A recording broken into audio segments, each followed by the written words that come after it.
America दंदनाता है और उसका सदर जो दुनिया का सबसे ताफुन ज़दा और बदबूदार आदमी है, वो कहता है गजा वाला इलाका खाली कर दे, छोड़ दे, चले जाएं, हम कब्जा कर लेंगे। तुम्हारे पास 4 दिनों के लिए सिर्फ माल आया है, वरना तुम्हारी ये औकात नहीं है कि तुम फलस्तीन वालों को निकाल दो। हुआ था कब्जा ईसाइयों का मस्जिद अक्सा पर, लेकिन सिर्फ 90 साल गुजरे थे, 90 साल।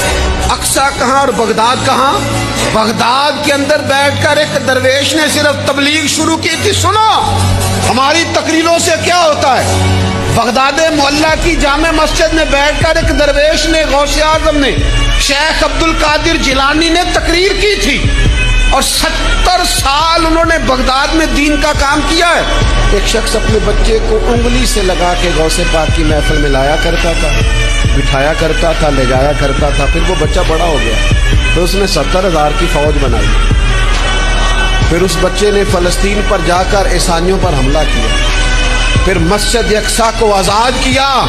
मुझसे पूछना, मैं हवाला दूंगा। गौसे आजम की महफिल में अपने बाप की उंगली पकड़ के आने वाले उसी बच्चे का नाम सलाहुद्दीन अय्यूबी है, उसी बच्चे का नाम सलाहुद्दीन अय्यूबी। इनकलाब बर्पा कर